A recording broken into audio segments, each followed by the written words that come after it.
लोक हॅप्पी नाही आहेत, आनंदी नाही आहेत. कारण जे पद्धतीनं सरकार काही वर्षात सरकारची कामगिरी लोकांना दिसून आली तेव्हा लोक खुश नाही आहेत. तर जास्त काँग्रेसचे लोक त्या आपल्या असेंब्लीमध्ये होती जी स्वतःला भारतीय जनता पक्षाचे आमदार म्हणत होती, म्हणून त्या पक्षाच्या नीतिमत्तेवर देतात किंवा त्यांच्या जे प्रिन्सिपल्स असतात, त्यांचे जे विजन असतं त्याच्यावर देतात. पण ही लोक स्वतःच्या स्वार्थासाठी तो पक्ष तिथंच ठेवून दुसऱ्या कुठल्या तरी पक्षात जातात.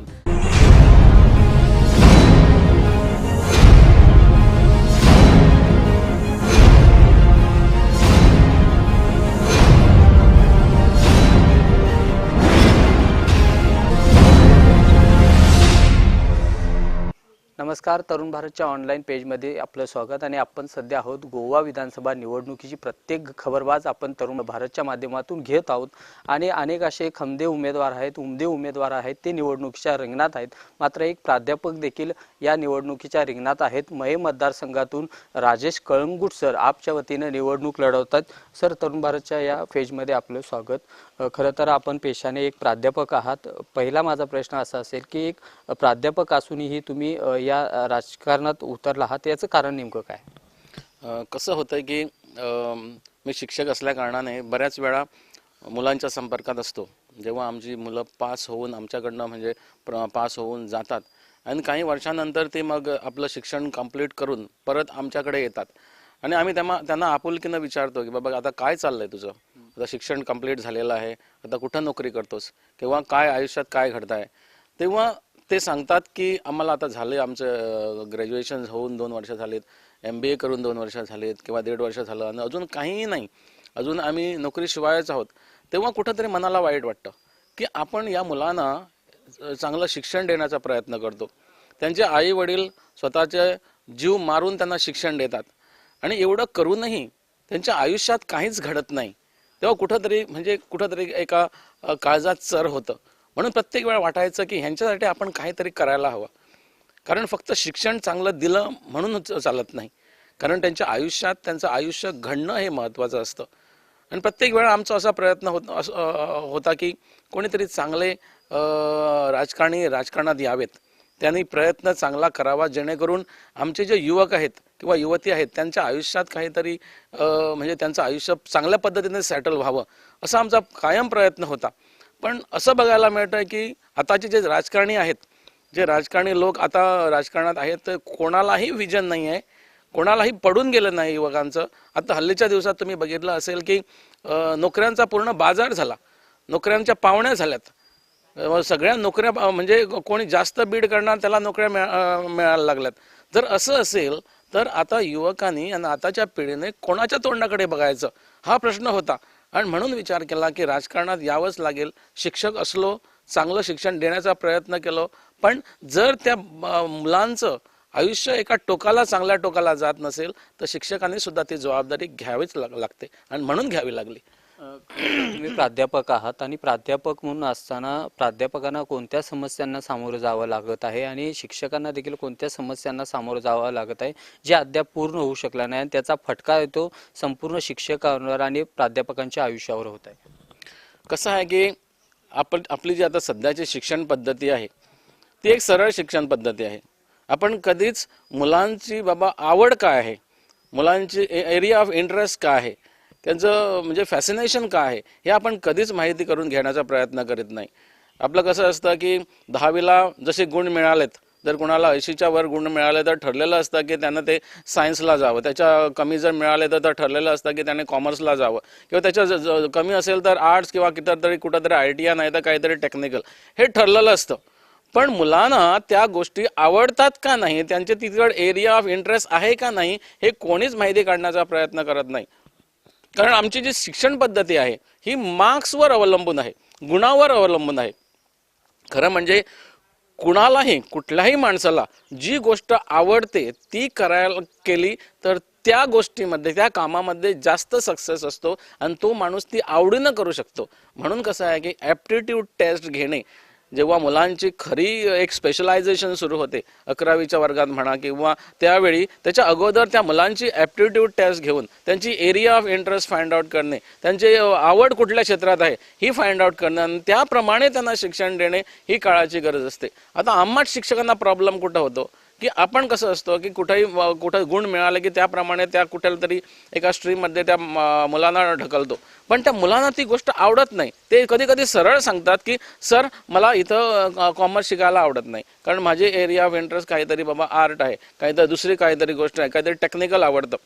म्हणून परिस्थिती कशी आहे की आज जी शिक्षक पद्धती आहे ती थोड्या प्रमाणात बदलायलाच हवी, जी आता नवीन एज्युकेशन पॉलिसी जी 2020ची इंट्रोड्यूस केलेली आहे. माझं प्रामाणिक मत आहे की ती पॉलिसी जशी आहे तशी जर आपण इम्प्लिमेंट करायचा प्रयत्न केला तर येत्या वर्षात म्हणजे येत्या काही वर्षात शिक्षण क्षेत्रात बदल नक्कीच होणार. पण त्यासाठी प्रामाणिक सरकार लागेल. तिथं जर परत शिक्षण क्षेत्रात आणि ती पॉलिसी इम्प्लिमेंट करायला जर राजकारण आलं मध्ये तर मग त्याचा गोंधळ होणार हे नक्की आहे. आणि म्हणून प्रामाणिकपणा शिक्षण क्षेत्रात प्रामाणिकपणा आणि म्हणजे फक्त शिक्षण क्षेत्र आणि शिक्षण क्षेत्रात एक क्वालिटी एज्युकेशन मिळावं म्हणून प्रत्येक सरकारचा एक म्हणजे त्यांचं ते विजन असायला पाहिजे आणि त्यांचे प्रयत्न असायला पाहिजेत, ते आम्हाला दिसत नाहीत. आता मी येताना बघितलं की मये मतदारसंघ हा बराचसा विखुरलेला आहे, थोडा दुर्गम आहे, थोडा ग्रामीण भाग आहे. पण तुम्ही प्रचार करत असताना लोकांपर्यंत पोहोचला आहात, किती लोकांपर्यंत पोहोचला आहात आणि लोकांच्या काय भावना आहेत?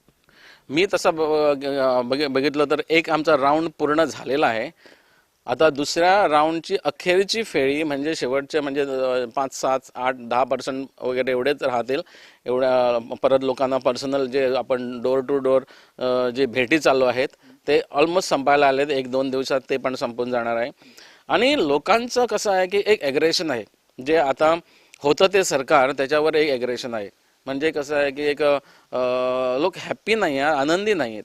कारण जे पद्धतीनं सरकार काही वर्षात सरकारची कामगिरी लोकांना दिसून आली तेव्हा लोक खुश नाही आहेत.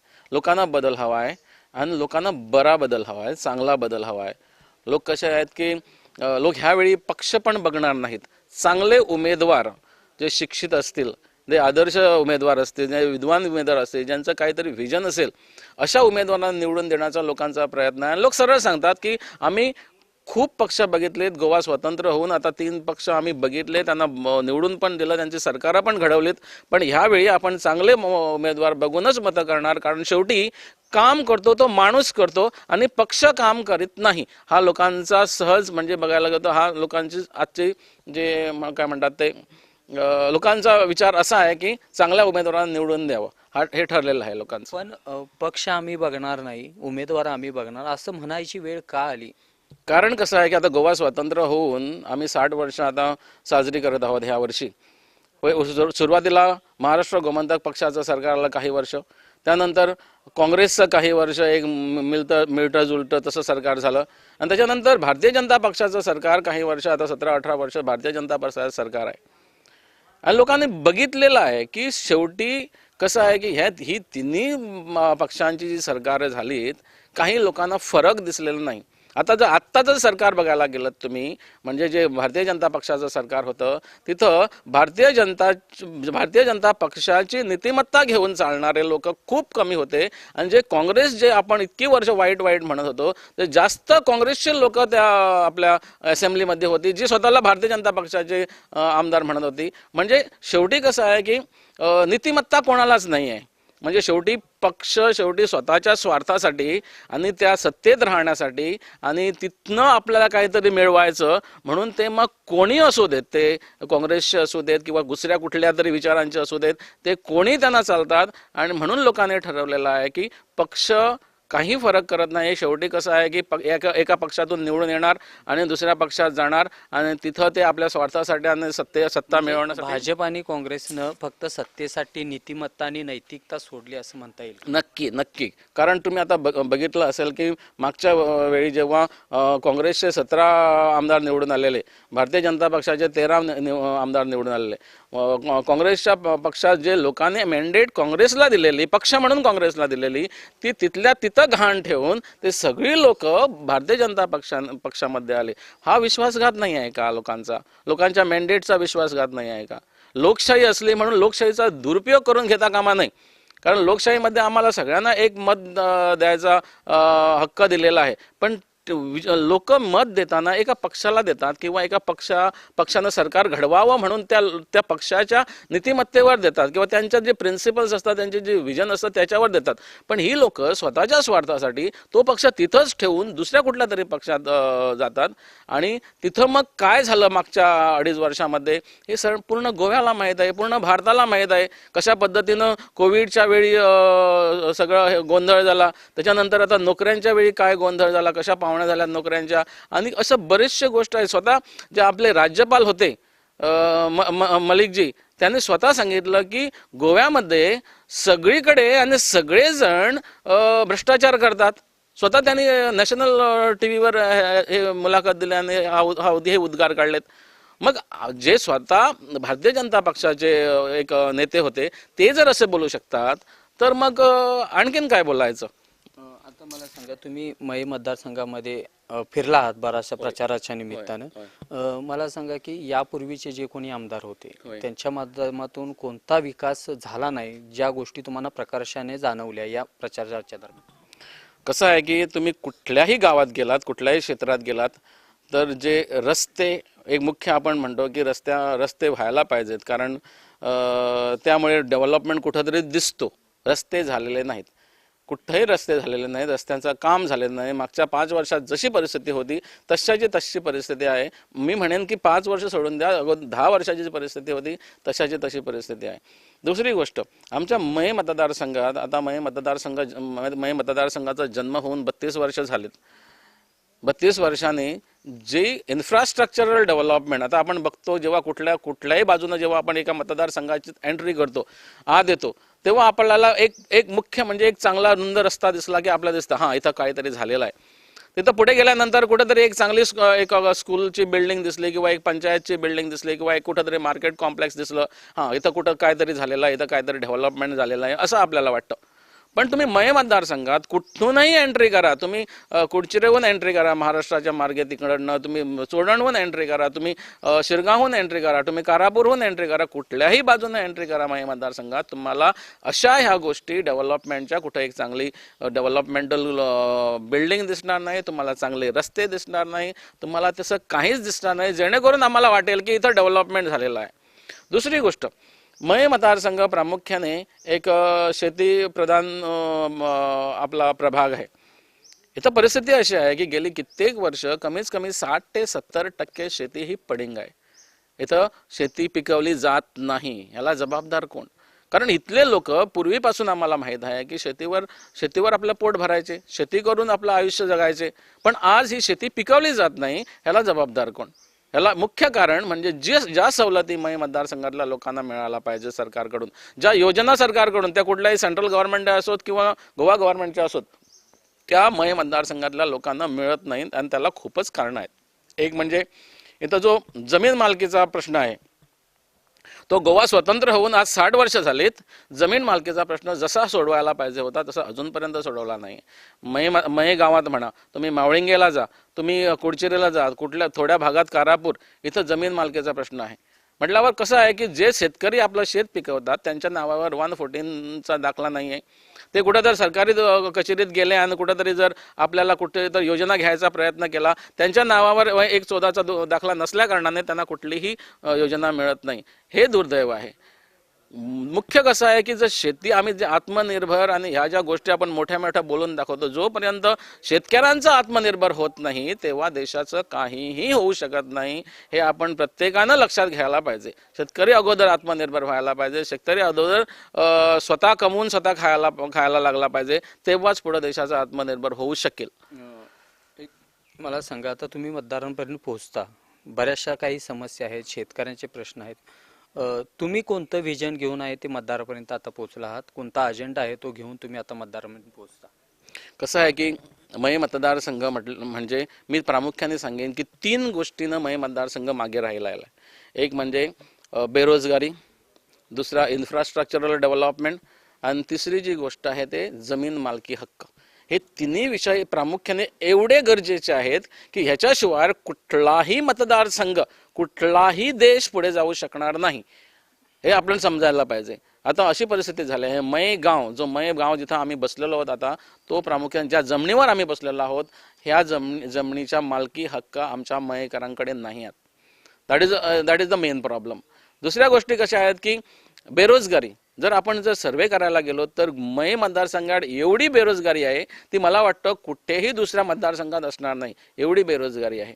तिसरी गोष्ट जी मी इन्फ्रास्ट्रक्चर डेव्हलपमेंटबद्दल म्हटलो, कुठंही तुम्हाला एक चांगली बिल्डिंग किंवा कुठंतरी चांगला कॉम्प्लेक्स किंवा मार्केट कॉम्प्लेक्स किंवा कुठंतरी पंचायतची बिल्डिंग एक चांगली झालेली आहे, सो कुठंही दिसणार नाही. आणि हे आपलं दुर्दैव आहे मय मतदारसंघातलं. आता आमचं कसं आहे की आम्हाला मुख्य करून आपण बेरोजगारी, जे युवकांचा प्रश्न आहे, आता कसं आहे की एवढ्या वर्षानं हे प्रलंबित असलेला प्रश्न आहे की एका रात्रीत तो सुटणार अशाची गोष्ट नाही, किंवा एका 5 वर्षात तो सुटणार अशाची गोष्ट नाही. पण आमचा प्रामुख्याने प्रयत्न असेल की आम्ही जास्तीत जास्त बेरोजगारी कमी कशी करू शकू, ह्याच्यावर आमचा मुख्य हेतू असेल. आता आम्ही आत्ता शेतीबद्दल बोललो, शेती बरीच पडिंग आहे. आता शेती जर लागवडीखाली आपण आणली, आता कसं होतं कधी बऱ्याच वेळा की आपल्या लोकांना ते परवडत नाही, काहीतरी म्हणजे आम्हाला आता स्वतः सवय नाही आहे शेतात जाऊन काम करायची. म्हटलं आपण कसं करतो की शेती करायला पुढे जात नाही, आपण कोऑपरेटिव्ह फार्मिंगच्या अंडर शेती करायला शिकू. कोऑपरेटिव्हच्या फार्मिंग, लार्ज स्केल फार्मिंग केली तर कॉस्ट ऑफ कल्टिवेशन कमी होईल. मला त्याच शेतकऱ्यांना त्यांचे राईट ऑफ ओनरशिप कुठेही बिघडणार नाही, ते स्वतः शेअर होल्डर असतील, त्यांना डिव्हिडंड मिळेल. तिथं जिथं शेती लार्ज स्केल होईल अंडर कोऑपरेटिव्ह फार्मिंग, तिथं जी मुलं कमी शिकलेली असेल त्यांना नोकऱ्या मिळतील. बऱ्याचपैकी हा प्रश्न नोकऱ्यां टू सम एक्सटेंट कमी होईल. मी म्हटलं 60 ते 70% मय मतदारसंघ हा कृषीप्रधान प्रदेश आहे, सो इकडे बऱ्यापैकी तो प्रश्न आपण थोड्या प्रमाणात बेरोजगारीचा प्रश्न खाली आणू शकू. दुसरा जो विषय आहे, इथं आमच्याकडे आपले फॅक्टरी सिस्टम, ज्या कंपनीज आहेत खूपच कमी, एकच आहे नेस्ले म्हणून. आणि मग मी आता म्हणजे असं सांगेन की आमचे जे एवढे उमेदवार आमदार होऊन गेले, कोणाकडे सुद्धा डेटा नसेल की जी नेस्ले म्हणून एक कंपनी, मेजर कंपनी माझ्या मतदारसंघात आहे, त्या कंपनीचा डेटा म्हणजे बाबा किती तिकडे कामगार काम करतात, गोव्यातले किती आहेत, मय मतदारसंघातले किती आहेत, किंवा बिचोली तालुक्यातले किती आहेत, हे कोणालाही माहीत नाही. जर तुम्हाला प्रश्नच माहीत नसेल तर प्रश्नाची उत्तरं कशी फाइंड आउट करणार? हे सर्व प्रश्न सोडवण्यासाठी काही मास्टर प्लॅन तुम्ही तयार केला? नक्की आहे. आता मी शेतीचा जो विषय बोललो, ते आमचं सरकार आल्यानंतर पहिल्या आम्ही जी शेती बिघडलेली आहे, कारण इथं खूप वर्ष झाली शेती लागवडीखाली आलेली नाही, सो सुरुवातीला एक वेळा आम्हाला सरकारची मदत लागेल ती शेती कल्टिवेशनच्या अंडर आणण्यासाठी, कारण ती खराब झालेली आहे, तिथं काम थोडं करावं लागेल, सो थोडं फंड्स आम्हाला लागणार. तर ते झालं तर शेती 1 वर्षात आपण कोऑपरेटिव्ह फार्मिंगकडे वळू शकू. दुसरी गोष्ट, ज्या आपल्या फॅक्टरीज आहेत, ज्या फॅक्टरीज आपल्या मय मतदारसंघात आहेत, तिकडं इमिजिएटली तिथं जाऊन डेटा कलेक्ट केला जाईल, इमिजिएटली तिकडे जाऊन सर्वे केला जाईल, आपली मुलं किती आहेत तिकडं, आपले लोक किती काम करतात, त्यांचे स्किल्स काय लागणार आहेत त्या मुलांना तिथं काम करायला, आम्ही स्किल डेव्हलपमेंटचे प्रोग्राम करू, आम्ही स्किल डेव्हलपचे कोर्सेस करू, आणि मुलांना ज्या स्किल्स पाहिजेत तिथं एम्प्लॉयमेंट मिळण्यासाठी ते आपण देऊ. सो नक्की थोड्या प्रमाणात बेरोजगारी तिकडे पण कमी होईल. दुसरी गोष्ट आहे, जी आपण जमीन मालकी हक्काचा प्रश्न जो बोललेला आहोत, गेली 25 वर्ष झाली आम्हाला इथं जे आता प्रस्थापित जे सरकार आहे भारतीय जनता पक्षाचं, ते फक्त मयच्या लोकांना फक्त राजकारणासाठी यूज करत आहे, काहीही मदत केलेली नाही. एक कायदा केलेला आहे 2014 मध्ये, आणि तो पण कायदा अर्धाकुटा कायदा आहे, त्याचा काही उपयोग तसा होणार नाही. आम्हाला तो प्रश्न सोडवायचा आहे. जर आम आदमी पक्षाचं सरकार आलं, प्रामुख्याने ह्या प्रश्नाला टच केलं जाईल आणि तो प्रश्न पूर्णपणे कसा सुटला जाईल ह्यावर लक्ष दिलं जाईल. सो ह्या जर गोष्टी झाल्या तर बऱ्याचपैकी मय मतदारसंघाचं स्वातंत्र्य तरी मिळेल. आज मयच्या लोकांना स्वातंत्र्य नाही आहे, पूर्ण भारतात स्वातंत्र्य मिळालेलं आहे, मयच्या लोकांना स्वातंत्र्य नाही. अजूनही आम्ही पारतंत्र्यात आहोत. आम्हाला ज्या फॅसिलिटीज, आम्हाला स्कीम्स मिळायला पाहिजेत, जे बाकीच्या लोकांना मिळतात ते आम्हाला अजूनही मिळत नाहीत. मग आम्ही स्वातंत्र्य कसे? सो हे स्वातंत्र्य देण्याचा प्रयत्न पूर्वी अगोदर केला जाईल आम आदमी पक्षाच्या तर्फे, आणि हा माझा पूर्ण प्रयत्न असेल. तुम्ही म्हणालात की ज्यावेळी मी लोकांच्याकडे जातो तेव्हा लोक अशा भावना व्यक्त करतात की बदल हवा, पण तुम्हाला तुमच्या विजयाबद्दल आता काय विश्वास वाटतो या लोकांच्या सगळ्या भावना ऐकून?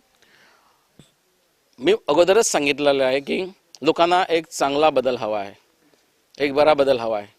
लोकांनी ठरवलेलं आहे की आम्हाला कोणीतरी एक चांगला माणूस आमदार म्हणून माझ्या मतदारसंघासाठी पाहिजे.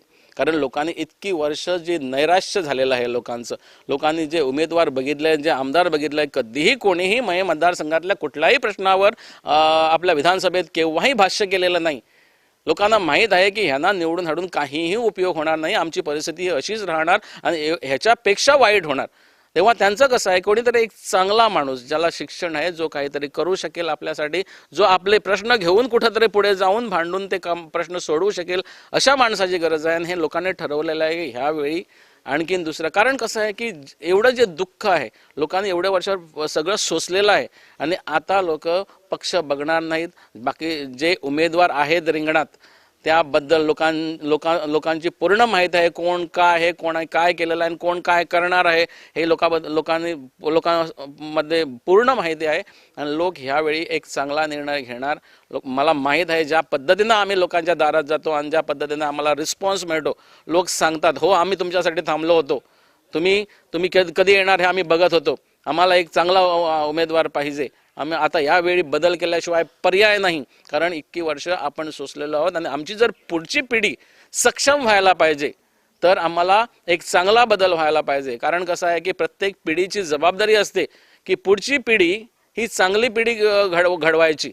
जर आपण जबाबदारी घेतली नाही तर पुढच्या पिढीची वाट लागणार आहे आणि त्या पिढीने आम्हाला शाप न द्यावा हे प्रत्येकाने ठरवलेलं, प्रत्येक मतदाराने ठरवलेलं आहे आपल्या पुढच्या पिढीसाठी, पुढच्या पिढीच्या हक्कासाठी आणि पुढच्या पिढीचं चांगलं फ्युचर व्हावं. म्हणून ह्यावेळी लोकांनी ठरवलेलं आहे की आता कुठलाही पर्याय नाही, चांगला उमेदवार, चांगला पक्ष आणि तो म्हणजे आम आदमी पक्ष. शेवटचा प्रश्न, आता तुम्ही निवडणूक लढवताय, सर्व गोष्टी ठीक आहेत, पण लोकांना काय आवाहन करायला? आता लोकांना मी आवाहन करेन की तुम्ही आता गोवा स्वतंत्र झाल्यानंतर बऱ्याच पक्षांना निवडणुकीत मदत केलीत, निवडणुकीत जिंकून पण आणलं आणि त्या सर्वांनी काय केलं हे पण बघितलं आहे. सो आता एक चांगला पर्याय तुमच्या पुढे आहेत.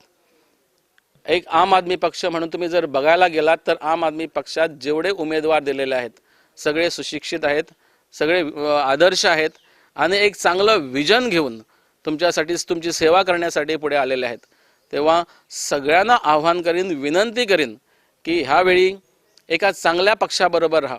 सगळ्यांना संधी दिलेल्या आहेत, एक वेळा आम आदमी पक्षाला संधी देऊन बघा. ज्या गोष्टी दिल्लीत झालेल्या आहेत, जसं शिक्षणामध्ये तिथं रेव्होल्युशन झालेलं आहे, मेडिकल फॅसिलिटीजमध्ये रेव्होल्युशन झालेलं आहे, जसा भ्रष्टाचार दिल्लीमध्ये बंद झालेला आहे, तो भ्रष्टाचार बंद गोव्यात व्हायचा असेल, गोव्यात आपल्या युवकांचं आयुष्य चांगलं व्हायचं असेल, गोव्यात जर आपली पुढची पिढी सक्षम व्हायची असेल तर एक वेळा आम आदमी पक्षाला तुम्ही संधी द्या. बदल होईल, चांगला बदल होईल आणि लोकांचे जे आपले सामान्य लोक आहेत, जे आम आदमी आहेत, त्यांचा उत्कर्ष नक्की होईल याची मला पूर्ण शाश्वती आहे. धन्यवाद सर, तरुण भारतला दिलेल्या या सविस्तर मुलाखत बद्दल. खरं तर पाहायला गेलं तर अनेक वर्ष तुम्ही सत्ता इतरांच्या ताब्यात दिली आहे, मात्र एक प्रामाणिक जी आम आदमी आहे जी त्यांच्या बाजूने एक सत्ता द्यावी अशा प्रकारची विनंती आहे ती राजेश सरांनी केलेली आहे. कॅमेरामॅन दत्ताराज नाईकसह राहुल गडकर, तरुण भारत न्यूज, मये, गोवा.